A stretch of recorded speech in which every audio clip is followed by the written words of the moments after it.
All right, hello. We are on episode 157 of My Circus, My Monkeys, and I have invited back my sister, an esteemed guest, Laura Jarvis Brackett. And she is, if you've listened for a while, she is a therapist that specializes in trauma, treating trauma, dealing with trauma. And it has been a pretty traumatic year for most of us working in higher ed. The current Republican administration has really attacked many of our livelihoods, and if not your livelihood directly, many of the things that you hold most dear, the things that you value. So I wanted to have Laura come in today and talk about complex trauma because we've talked about trauma before, and Laura, you came and talked about a trauma-informed workplace, but I think we're really swimming in the trauma these days. So I wanted to talk about this concept of complex trauma. But before we do that, Laura, can you just reintroduce yourself to folks? Sure. My name is Laura Jarvis Brackett. I am a licensed professional counselor in the states of Missouri and Illinois. I have gone into this work born out of my own traumatic experiences and being helped greatly through therapy. So I decided I'll go for it and be a therapist. As I was getting my master's degree, it was very clear to me the whole time I wanted to work with trauma. Initially, I started out wanting to work with children who have experienced trauma. I learned very quickly I'm not cut out for that life of working with children, but I was able to actually transfer a lot of those skills to working with adults. And then I have done additional training to better focus on working with adults, especially those who experience complex trauma. Excellent. I mean, not excellent that excellent that you're doing it, not that we Yes, need not that we that. need it. Yeah, Yes. Okay, cool.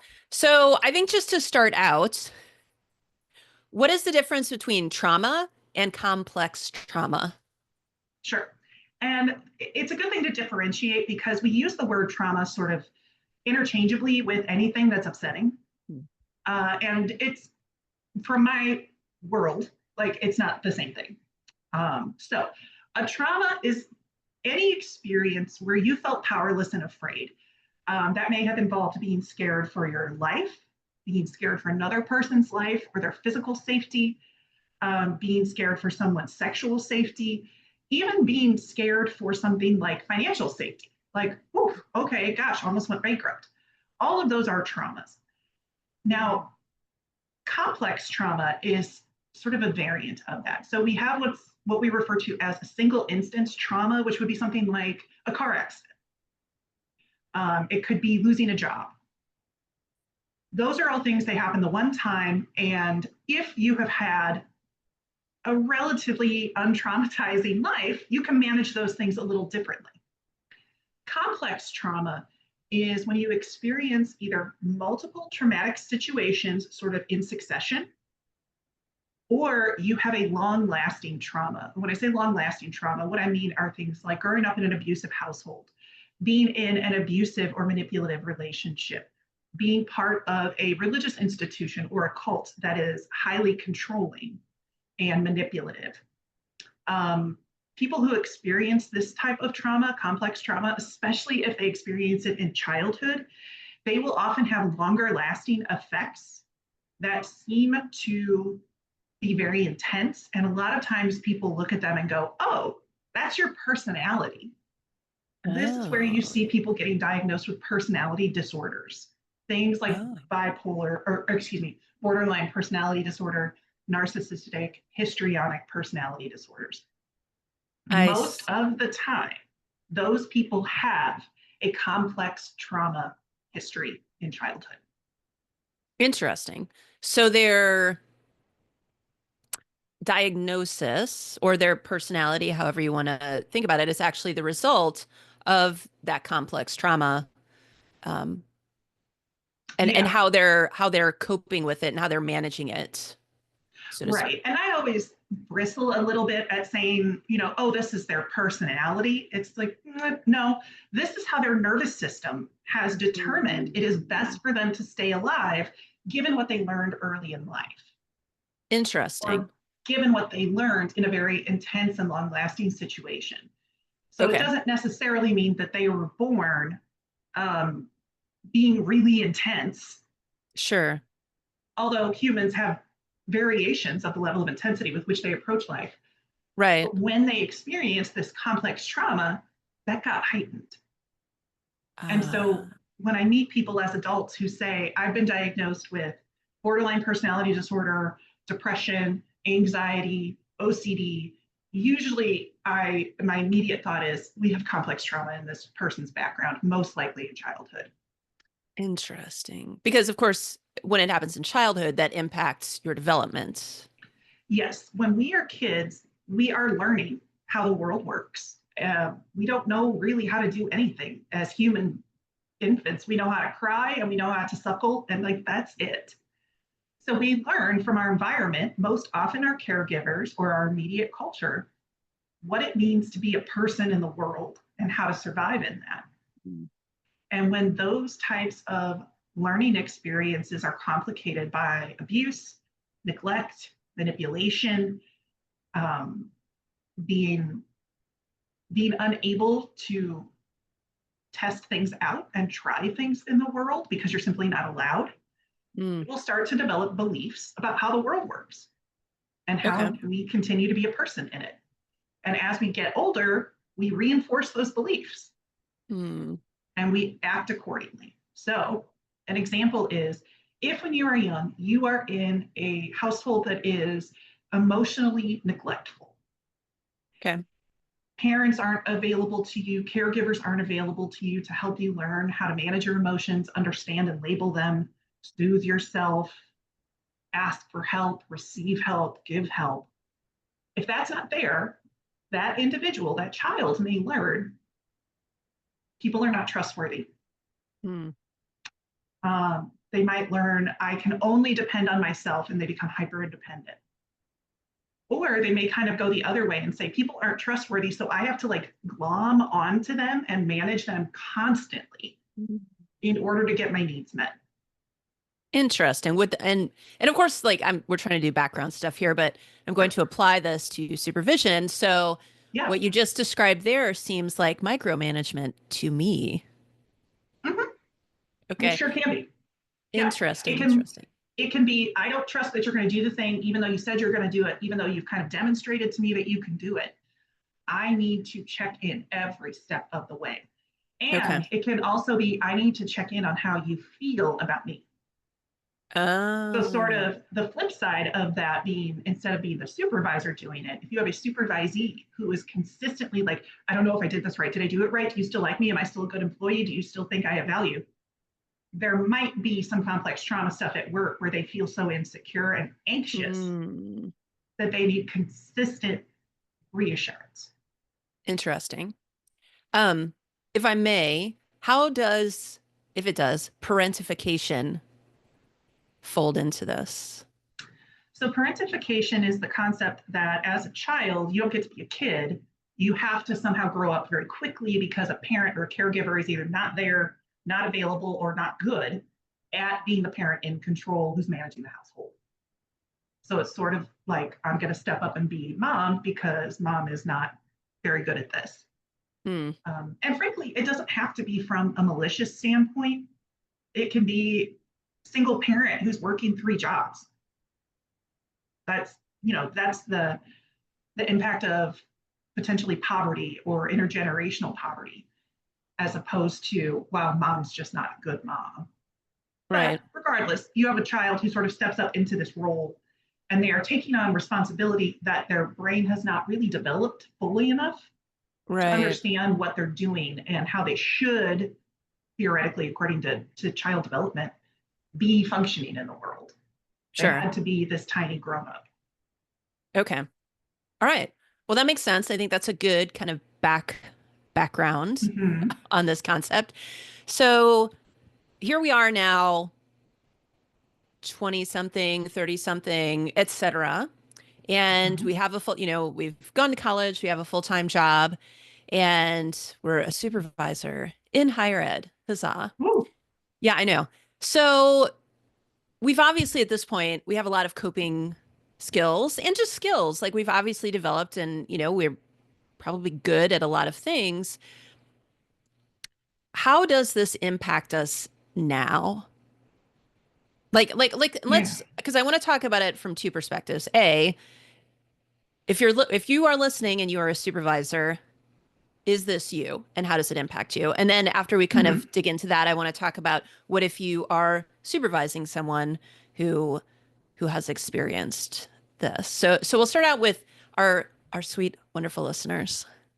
Okay, our supervisors. Yes. So if as a supervisor, you have experienced complex trauma, whether that's in childhood or in adulthood, maybe you got into a relationship, romantic relationship with someone who is abusive, narcissistic, manipulative, whatever. Um, it can show up different ways. There's not really like one descriptor of what this looks like. But the way that I tend to think of it is aligned with this thing that I work from called attachment theory, Mm. which is sort of like when we're young, we learn how to connect to other people. We learn how to attach to them in a way that lets us get our needs met. And that can look like different things. One is anxious attachment. Mm. So anxious attachment is a little, yeah, oh, fun. Yeah, right. Just ask Yeah. my husband. Yeah, it's a great time. Um, it is really needing a lot of reassurance, checking in. How are we? Do you like me? Maybe even like going above and beyond in ways that are super unnecessary to ensure someone could like you. Mm. The way that I used to I talk hear about that. this word, I used to talk about this for myself as like, I would know your need before you knew your need. And I would Mm. have it met or almost met by the time you recognized that it was time. And I would do this not just in my romantic relationship, but in my professional relationships. Mm. It didn't take me that terribly long to figure out my supervisor and go, "Ooh, I know what they need. I'm going to do it." Even when I was a supervisor, I supervised clinicians. I would have a sense of, I think I know what they're going to ask me and what they're going to need. And I would just be ready for it. Or I would do it before they even asked. So on the surface, I was awesome. I was the best. Yeah. Sounds great. Sign me up. Yeah, right? The undercurrent was I was exhausted. Mm. I would become resentful of like, why do I have to take care of these people? Never thinking about one, that's literally the job you signed up for, was to supervise and therefore support, care for some folks. Um, and it would also mean these other folks didn't get to have autonomy because I determined what they needed and I met it before they even asked me. Mm. So they could show up and be like, yeah, I know you did that. Like, I know you gave me an extra day off. I didn't actually need that though. I needed this other thing. Mm. But I had determined that was what they needed, so I did it. Interesting. And so, So, if I may, mhm. in your quest, and I absolutely do have done the same thing, so I get it. But you're the special guest, so I'm going to ask you. So, since you're so busy tending to other people's needs, what about your own needs? Oh, who has them? Who has the time? Who has the time? Yeah, I didn't have needs. My need was to take care of everyone else. And if at the end of the day I could say I took care of everyone, nobody was upset, nobody had a need, I was okay. I Mm. wasn't. I wasn't okay. I was exhausted. Sure. I was not eating well. I was not moving my body. I was not connecting with people in a way that helped me feel fulfilled. But it was meeting this larger anxious need of everybody else is okay. They Mm. can't attack me.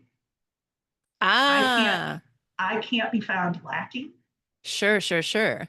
It can't be me. Like, I'm oh, you're mad at me. How could you be mad at me? Look at this laundry list of things I've done for you. exactly. And so then when somebody was not been mad, but just like, hey, I thought you were gonna do this and you did that.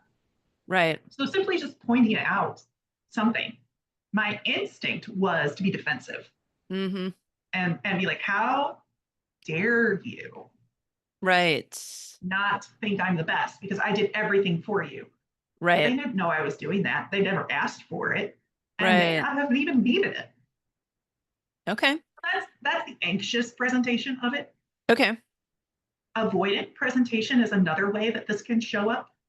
And this is where you might be a supervisor who tells your supervisee, here's the thing I need you to do. I need it done by Thursday at 5. Thursday at 5, if it's not in, you don't follow up on it. You just wait. Oh, because you're avoiding the Because, situation. yeah, because now I'm going to have conflict with you about why Mm, it's not done. So I might give you an extra 24 hours or something okay. like that. And hopefully you've brought it to me that you messed up, you did a thing, whatever. Avoidant could also be when an employee or supervisee tries to talk to me about a problem, and my initial response is, that's not my problem. You need to figure out how to handle that on your own. Mm, So I've seen this a lot in the work world when it's conflict with another department, mm, maybe conflict with somebody a little higher up on the hierarchy. A supervisee coming to the supervisor saying, hey, I'm having this problem. I can't get the information out of this other person. They're not doing the part of the process that needs to be done. And my response as an avoidant supervisor might be, this is your job. Figure it out. mm. So it can come Right. off kind of cold. Interesting. It may also be that as an independent avoidant sort of person, as a supervisor, I don't ever ask y'all for help. I'll just handle everything myself and not actually give you work to do Okay. Interesting. because I don't think you're going to do it right anyway. And I don't want to mess with you. I don't want to talk to you. I don't want to coach you. I don't want to do any of that because that's Right. anxiety producing. So I'm going Okay. to avoid. Okay. And So, then, oh, so go if ahead. I may, both like obviously anxious attachment style, anxiety's in the name, but avoidant is also about anxiety. It's just Yeah, presenting differently. correct. Okay. Anxiety is the underlying mechanism at work in all of these. Gotcha. It's just how it shows up in a person is different. Okay. And were you Uh, going to talk about a healthy attachment style next? Is that what you were? oh, heavens, no. I have one more. Oh, okay. Oh, no. Okay. Yay. Yeah, There's a third one. Okay. there's a third one. Okay. We refer to this as a disorganized attachment. Oh. And that might mean that somebody is sort of bouncing around in their attachment style. So I Oh. might talk to you one day and be super anxious and accommodating, and what do you need, and how can I help you? And here I made you a fruit basket. And the next day I might be like, I might say, I was really accommodating this day, and now get away from me. And so it's hard for other people to know who they're going to get. Interesting. And Oh, that feels very much like some of those personality disorders. That yes, it sure okay, okay, does. And I've okay. worked for people like this, where if I had a situation, I could sit and go, okay, I know how helpful, supportive boss could show up. Like I could predict it perfectly. And I can predict perfectly how unhelpful, avoidant, aggressive boss could show up. I could Mm, predict both of them with accuracy, but I could not predict which one would show up. ah, And that was extremely distressing. sure, for And sure. then it would put me into my own unhelpful ways of being into my own trauma and Mm, feeling anxious and wanting to avoid, but also wanting to soothe because I couldn't predict the other person very well. I see. So these are sort of the unhelpful ways that complex trauma can show up in a person, in a supervisor. Okay. We do have this lovely unicorn, which we call secure attachment. Okay, sure, sure. Tell us more. Love it. Secure attachment is where, as a child, most of your needs were met pretty consistently. Not perfect. No parents are perfect. No caregivers are perfect. No culture is perfect. But largely, if you had a need, you could express it somehow. It would be met, and it would be met with some sort of affection or compassion. Those people can go into life being pretty good at judging folks. Like, ooh, there's a lot going on here, and it feels real unstable. I'm going to back off. Mm, It also helps them be able to take risks in relationships. Like, I'm going to risk okay. giving you a task that I think is a stretch for you. And I'm going to be Mm, back here to support you, but I'm actually going to let you run lead on this. interesting. It takes a lot of security for the supervisor to Yeah, be it's able to do yeah, that. it's okay. Wow. It seems like yeah, just getting a healthy childhood automatically makes you a better supervisor, which I mean, it don't hurt. Right. Which, you know, like it's like I feel like folks who go into higher ed and other helping fields often have some sort of trauma in their background that makes them want to help other, you know, like, oh, Mhm. I didn't get what I needed. I would like to give others what they need. Um, okay, interesting, interesting. Go on. Yeah. So and for what it's worth, it's not like, oh gosh, I had a bad childhood, therefore I am doomed to Right. have this type of connection to people forever. Our attachment styles will differ based on the environment that we're in, the situation, the person, the relationship, all sorts of factors. So I have a secure connection to my husband, my partner. We can Hmm. take risks with each other. We can even disagree, argue. We can have bad days, and it doesn't ever hit that mark of, oh gosh, am I okay in this relationship? Is this relationship stable?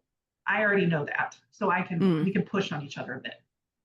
But I might have other relationships in my life where they don't feel safe all the time, mm. and so I'm not going to present as a secure person because I'm not. Right, right, right. I'm going to Interesting. present as either anxious or I'm going to avoid them. Okay. So it's not just a one and done. And I like to say that because sometimes people, when they hear this, they're like, oh, this makes so much sense. And then the next thought is, uh-oh, is that just how I'm going to be forever? Right.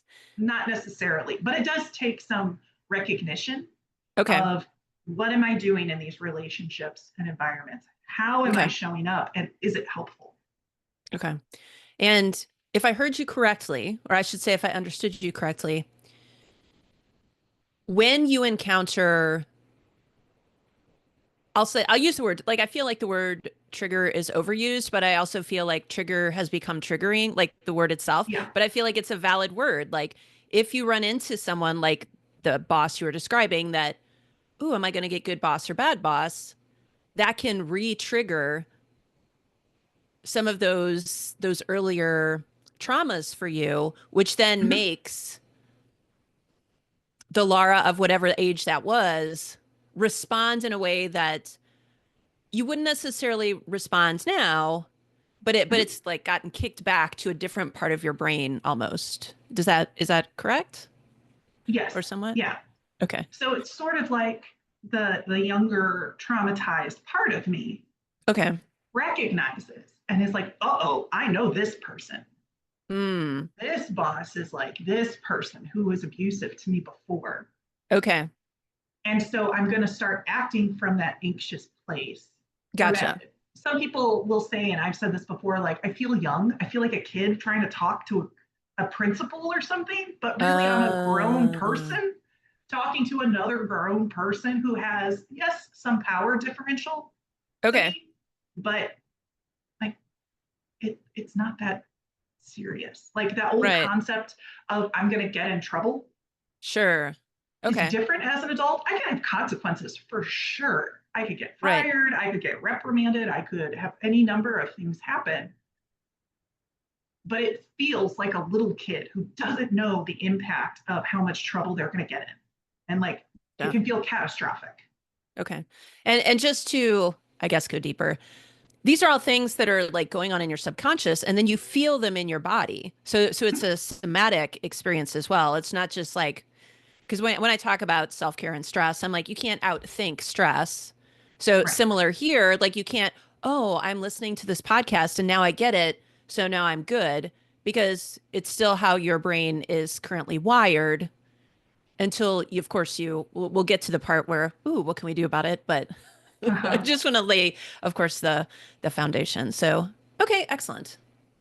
Yeah. Because if you think of it as your nervous system is recognizing a threat in this other Mm, person, threat to your livelihood, threat to your self esteem, threat to your, like, sometimes it even feels like, oh my gosh, is this person going to like jump across the table? okay. Probably Yeah, not, but it feels that way. sure, Um, our nervous system is having a stress response, it's having a fear sure. response. And that is a physiological response. It is Okay, heart rate changes, breathing changes, sweaty, blood flow changes, feeling like I can't think anymore. okay. You can't force yourself to logically think through when your body is that activated. And when I work with clients, I always work on the first thing you have to do is regulate your body. We have to get Mm. your body to feel safe enough so that you Okay. can think and problem solve and do whatever it is you need to do. Okay. And what suggestions do you have for your clients, the listeners, on ways to do that? Yeah. First is going to be recognizing for yourself how you get activated. Mm. So there's a laundry list of ways that that shows up for people, but it is going to be kind of specific. So some of the general ones that most people will sort of talk about are going to be heart rate changes and breathing changes. Those are the two that are sort of across the board. Okay. And breathing changes doesn't necessarily mean that you are breathing really fast. Mm.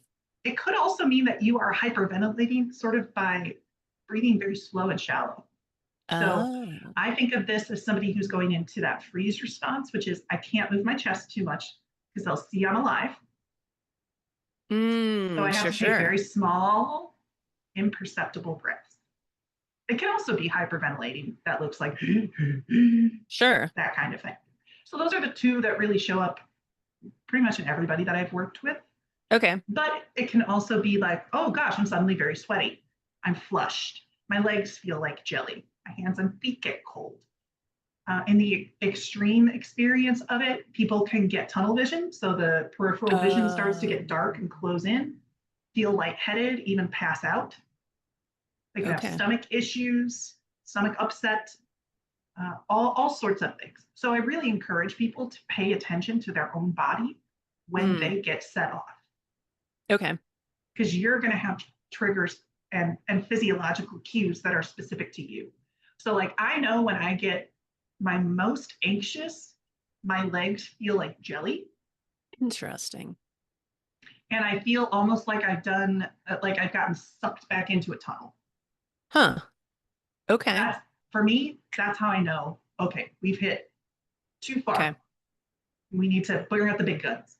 When I feel kind of anxious or kind of set off, I'll feel sweaty, my hands and feet will get cold. But I've just learned over time sort of what my degrees are. And Okay. so that's the first thing is for each individual figuring out how does this show up most often for you.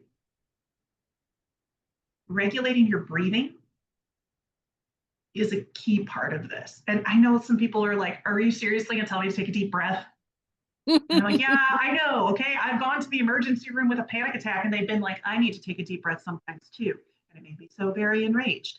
I get it. But managing your breathing is going to be one of the first things that helps break this feedback loop going on in your body, where Okay. your brain is saying, I think there's a threat. Your body is responding with all of these threat reactions. And then that reinforces to your brain, I was right. There is a threat. Because if Ah, there wasn't, you wouldn't feel like your legs are going to fall out from under you. gotcha. So So if then, you can unjelly your legs and get your breathing in a healthy way, then the message going back to your brain is, no, there's no threat. Look, we're breathing just fine. correct. Or the threat is not as intense as you think it is. This isn't a Right. bear. This is an email from a boss. Right. Okay. Okay. So Interesting. you have to take care of your body Okay. before you can try to think through anything. Because literally, what happens in your brain is that your blood flow shifts from your prefrontal cortex, where you do things like language, timekeeping, communication, Sure. Strategic thought, strategic thinking. thinking. Yes. Okay. That does not get as much blood and activity because it all goes back here to your midbrain, which is survival based. Mm, excellent. And thank you for reconfirming for my audience something that I talk about a lot, that yeah, the blood literally shifts, and think good when you're in this Yep. state. So trying to push through and make decisions means you're just really making bleep decisions. And just Yeah. FYI, So like I just don't curse on the website. Like if you know me personally, I do curse, but I just don't want to have to hit the button that says cursing on the podcast, because that impacts did I sometimes curse where again? No. I'm just saying because Oh, I just bleeped myself, so I'm just explaining that to both you oh, and the audience. Like I am totally fine with cursing. It's just sometimes that impacts where it travels, so I just am oh, being a sure. little bit cognizant of that. Yes. Okay. Understood. So when So let me you're give, yeah. I want to give an example of sort of how Yes. this might show up in higher ed. Perfect. So let's say as you're the supervisor, your supervisee is coming in for evaluation, 90-day evaluation, 6 months, annual, whatever. Sure. You're going through everything. And as you're talking to them, it seems like they are not paying attention to you, Mm-hmm. or they are stuck on one thing you said and they will not move off of it. Even though to you, it's not a big deal. Like, hey, I noticed that around the end of the month, you tend to like kind of come in late. So we just need to be more careful about that. And you see them do this, Mm. or they start to defend themselves and they can't stop. What might be happening there is they may have some sort of experience in their background that be getting feedback or being told you're not perfect triggers them. Sure. So if their nervous system has now gone, oh, here's a threat. The person who controls my livelihood is mad at me and hates me. That's not what you're Mm. saying, but that might be what they're feeling and hearing. Yes, the story they have about it. Yes. Correct. Yes. Thank you, Miss Brene Brown. Their blood flow is shifting to survival. Survival is I have to convince you that this is not what happened. I have to convince Mm. you to still care about me and that I'm worthy. So Mm. even though as the supervisor, you're going, oh, like, calm down. This is not that big of a deal. They can't Yes. stop, or they're no longer listening to you. And they Right. just go, okay, okay, Sure. sure. That could be this reaction happening. Yeah. I actually I like this and based on my last podcast because I it was lessons from the sky because I'm watching those videos about plane crashes and about the aviation Oh, industry and Paytar is great because he talks about all manner of things including when you start to get stressed your hearing is the first sense to go. mhm, So they even have like Captain why is this happening and there's just nothing because that has shut down. And so mhm, it seems like in this situation, like I keep trying to tell them that it's okay and they won't listen. Yeah, they literally can't, right? correct. They can't take it in. It's like if you see somebody in that state and you're like, hey, hey, hey, and you're sort of getting louder and louder, it's because it's not penetrating. It doesn't matter. Right. You don't need to hear them if you're under Right. threat. I don't need to hear the bear anymore. I need to get away from the bear. Right. What was that, Smokey? What now? You just want my A wallet? GER? Yes, Right. exactly. Okay. Interesting. Okay, and so in that example, because you've alluded to a little bit, what if my employees? So what if you also, like you're in that situation and now someone's not listening to you and you Mm-hmm. get triggered from that? Yeah. Now we Like, have a let's real see. sticky situation. We sure do, because now we have two people in their own stress responses, trauma responses, and they are going to miss each other. They just Okay. are. I Okay. actually run a group for adults who've been through trauma. And it's primarily an education group, but also group therapy, sharing, getting to be Sure. with other people. But we actually have a day where we practice communicating about trauma. Like, Oh, if you're triggered, how do you tell someone that you can't do the thing right now that they're asking you to do? okay. And if Because you, so yeah, because so often we feel ashamed later. Like, right, my boss was giving me feedback and I cried and I shut right. down. What the hell was that? Pardon. What the hickety hey was that? Yes, indeed. Or as the supervisor, I'm trying to talk to my employee and they got defensive and I just caved. Mm, Caved on everything. And now I have to go back and fix that. right. So it's easy to get into a judgmental place. Okay, And that's why I focus on the education piece of this so much, sure. because I personally felt a huge relief of shame when I realized, like, oh, I'm not choosing this. It's not me making a bad choice. It's that I Mm, literally can't control what's happening in that moment very well. right. And it was Okay. only through a lot of practice and therapy that I was able to go, okay, I know what's happening in my body. I understand. I can now gauge pretty well Sure. if I can soothe myself enough to keep going, or if I have to Sure. say something like, I need a minute. Yeah. And so just like obviously you said this took you years of therapy and work. So I don't want to like, oh, Laura's going to give you the answer right now. So just hang on after this Yeah. commercial break. No, just kidding. But what are some ways to not get out of the situation, but I've recognized, uh-oh, my fight or flight is kicking in. And I'm no longer going to be able to respond in this situation. I'm only going to be able to react, and that reaction is going to be tied to my complex trauma. Right. So, what are things we can say? And maybe it's just that, like, hey, you know what? I need a few minutes to process this. Is it as simple as that? Is that Yeah, it can be. okay? The kicker is that our education and our work environments don't really function in a way that matches human behavior. Correct. Yes, they So don't. that's like a bummer, Yeah, right? it is. Because something that I do this when I used to work with couples when there was trauma. I would say, listen, when you're trying to talk and you're getting triggered, the idea of saying, I am feeling overwhelmed, can I step away for 20 minutes is too much. With Mm, too many words in a part of the brain that has gone bye bye. right, right, right. So I would tell them code word, Code word. pick a code word, kumquat. Oh, I know what that means. That means we separate for 20 minutes. Okay. In the in the work world, you're not really probably going to have the opportunity to do that. Well, I do like, I will say that if all y'all out there listening are meeting with your folks regularly, per as I and the research suggest, and building that level of trust, then I think you could absolutely have those conversations. But Yes. you have to do the work to get there and and really understand that this is what's going on. Because I like, I think with all the political stuff, um, Mhm. it's constantly, and of course the media doesn't help because it's not necessarily a done deal, but ooh,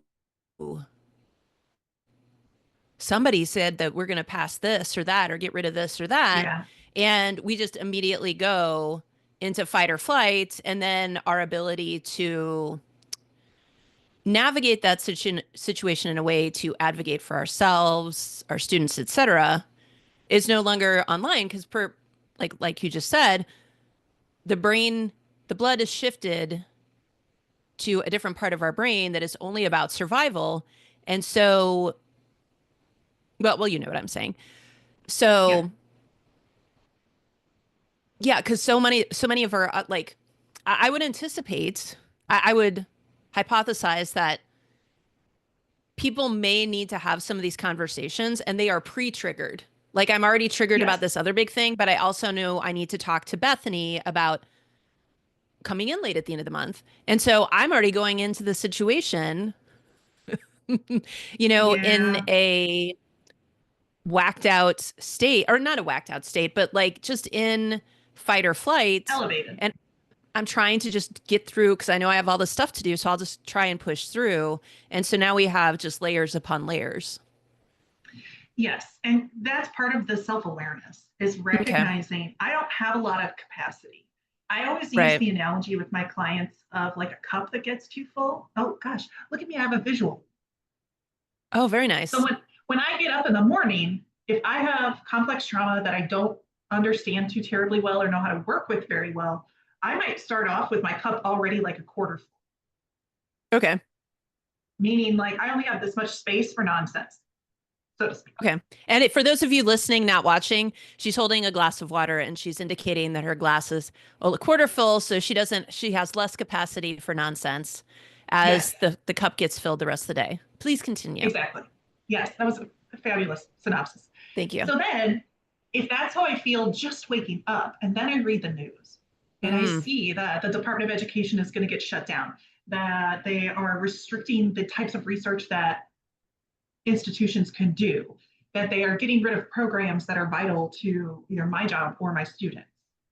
Okay, well, now I haven't even finished my coffee and I'm under 3/4 of a cup of threat. Right, right, right. Okay, so now I get to campus and I settle in and I have my first meeting with one of my supervisees, and they are struggling. They need more support than I have capacity to give them right now. Now we're all at a deficit. Cup is full. So full cup runneth over, and not in a fun way, but in the I am falling out. I'm crying at my desk. I am rejecting meetings and avoiding talking to certain people because I don't have the space. So yeah, ideally, you would have been building trust with your supervisees and your own supervisor along the way to be able to say, I know I don't have a lot of capacity right now. So we're not going to be able to do everything, but here's the bit I can do. Word to have your own safe word of like, oof, we having a kumquat kind of day. Okay. Can we reschedule my one-on-one until tomorrow? And I will take care of myself tonight and try to be more present. So that's kind of an idealized version. I recognize that a lot of institutions don't function that way. They sort of are like, well, I don't care what you as human need because I need this as an institution. Right. And I don't have a good answer for that other than you just got to keep trying. Right. Keep trying to make the environment that is safe enough for people to be the humans that they are and communicate their needs and try your best to meet them, and holding space for, listen, y'all, this banana's out here. What a time to be alive, right? Right, right, right. Well, earlier when you're doing your cup analogy, which often we talk about, you can't pour from an empty cup. So you've taken the cup analogy and you've completely reversed it because you don't want this cup full at all. So earlier, like in that analogy, you're like, well, I woke up and I wasn't feeling great. So it was already a quarter full. And then I read the news.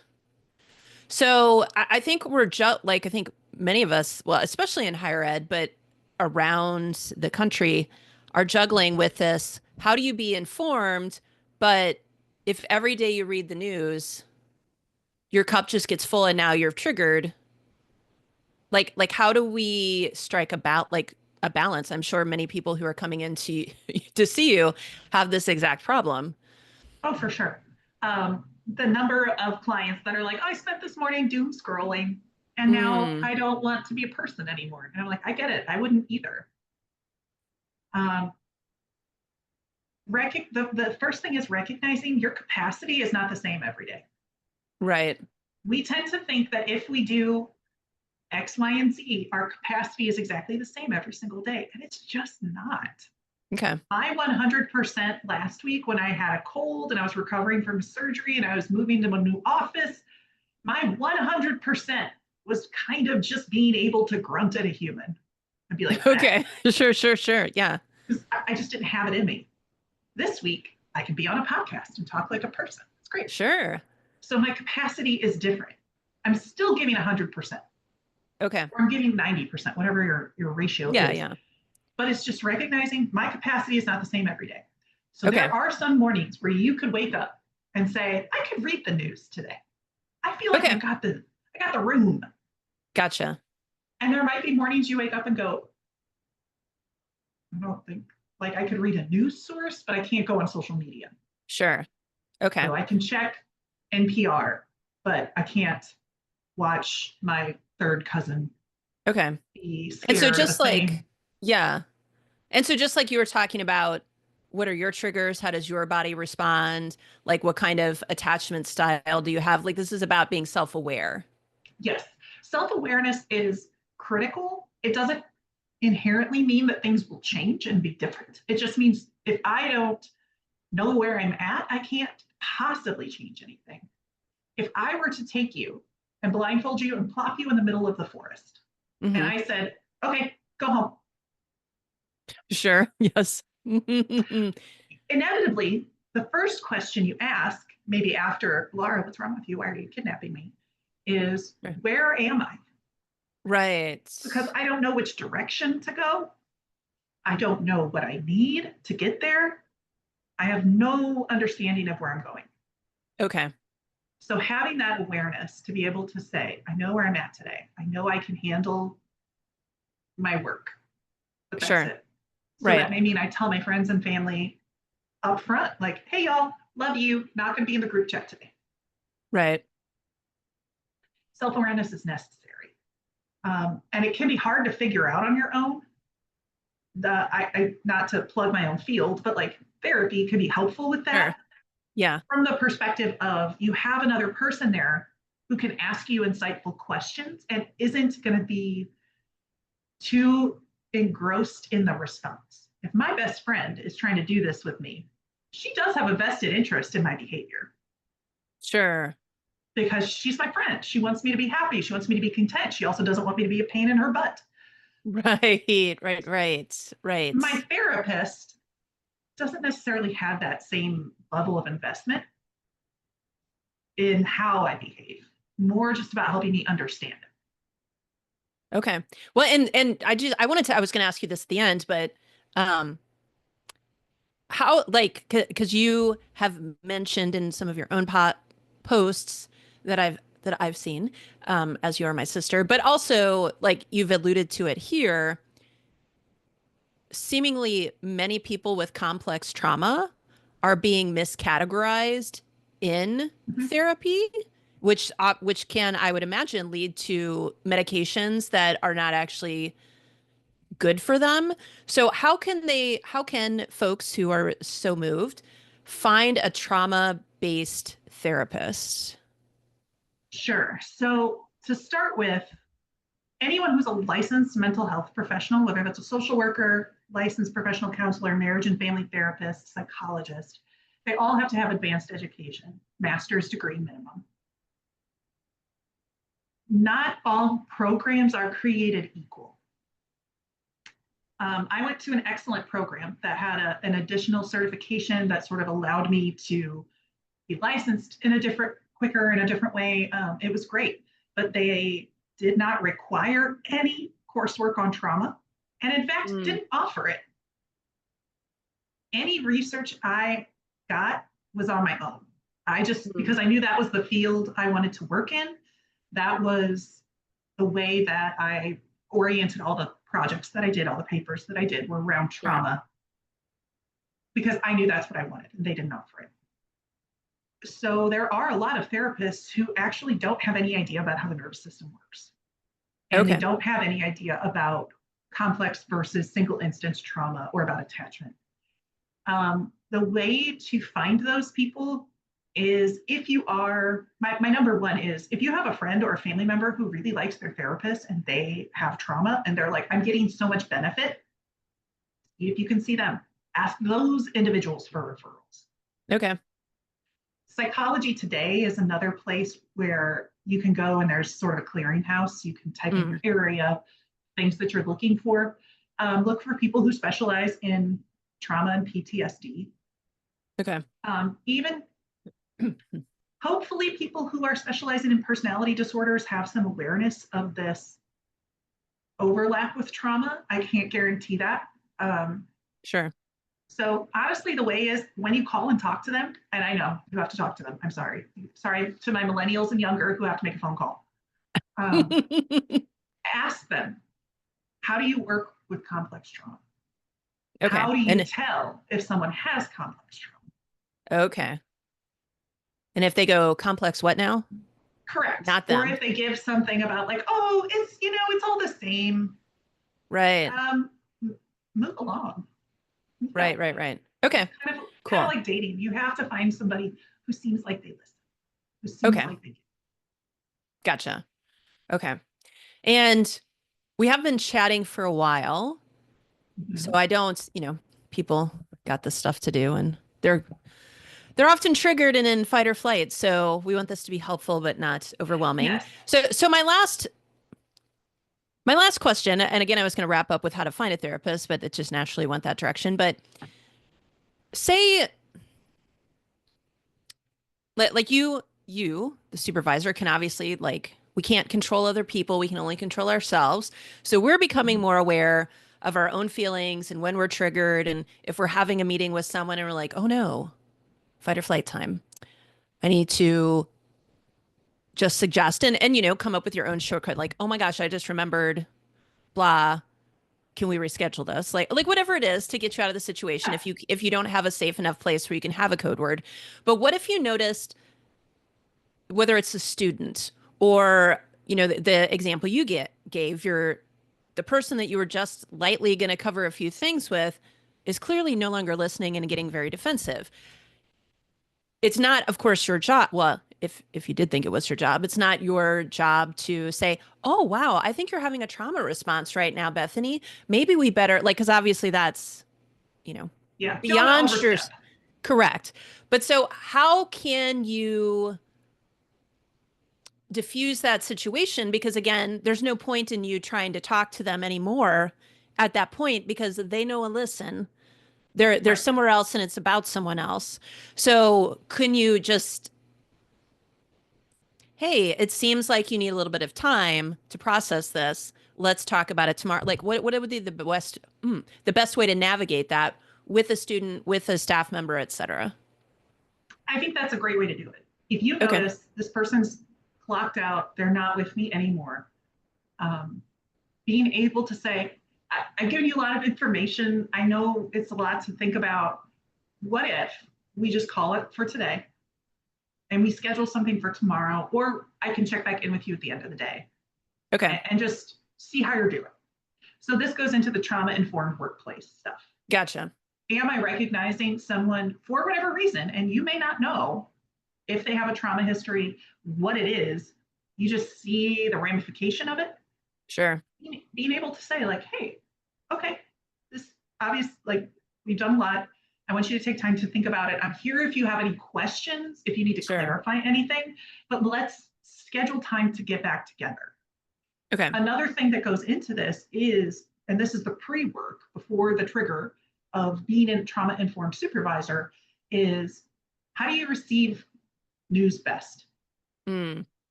Um, I had a boss who would send you an email that was 18 paragraphs long, bullet point everything you've done wrong in the last week. This is what we're Wonderful. talking about in your supervision. Um, Okay. that meant that anytime I got an email, I was panicking. Sure. And then when I went off to be a supervisor myself and have my business, my practice, I did it to an employee once. I did it. I did the thing. I sent them an email and I was like, hey, I want to talk about this. And Oh then I no. thought about it later and I was like, I think I did the thing. Oh I no. think I made that harder than it needed to be. And I Sure. immediately, before I even met with them, followed up with an email and said, I'm sorry if that was overwhelming. That was not my intent. I was trying to give you information so you could come prepared, but I understand if that was a lot. And they responded and said, thank you for following up. And then when we Okay. met, they said, that did overwhelm me. That is not a good way for me to get information because they felt like I was the worst. Sure. Sure. Sure. Sure. And so then we were able to figure out, okay, how do I give you information like that? Okay. That is the best for us to work with. And I think Gotcha. some maybe older supervisors are like, I don't want to coddle people, like they just need to get Mm, over it. And it's like, I mean, I guess, but do you want right. employees who feel like they can come to you with issues, who feel supported, who want to stay and work for you? Or do you want to hold to this old bootstraps tenant that everybody Right. should just be able to handle whatever gets thrown at them? Right. Well, and I don't. yeah, honestly, I mean, a number of fields do, but higher ed has a employee retention issue currently.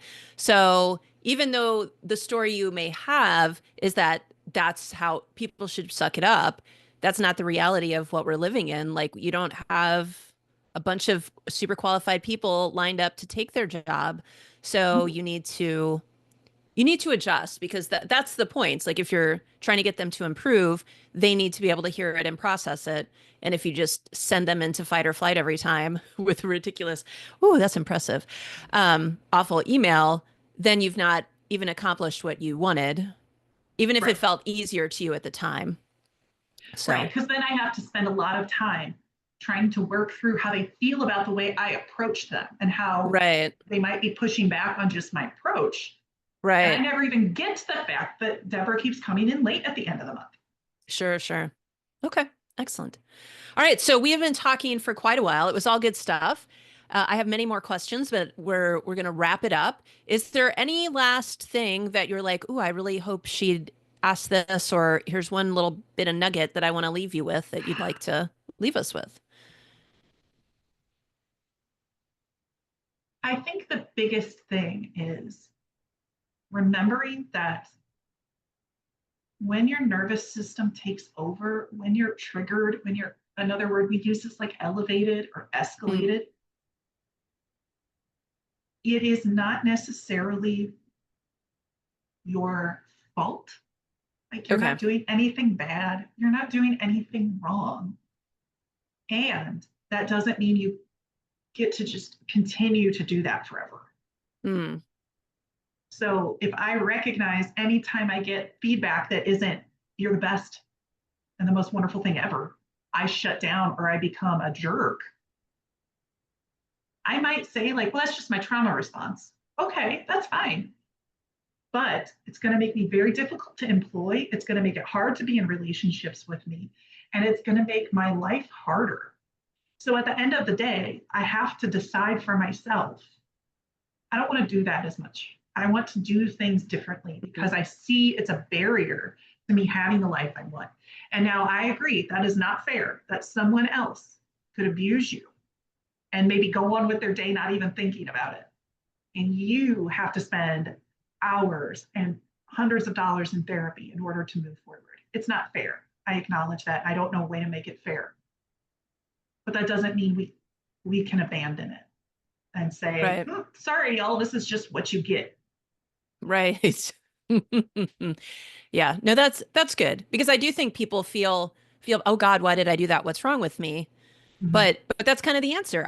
Complex trauma is wrong with me. And now I can better recognize it, be aware of what is triggering me so I can not avoid it per se, but when necessary, but also develop the tools and strategies, including perhaps therapy, to upgrade it so that in those situations I'm no longer as triggered. I can bounce back more quickly because like you said, that just has to do with the quality of your life. Even if it was started by some other bleepity bleep bleep, this is about you and your life.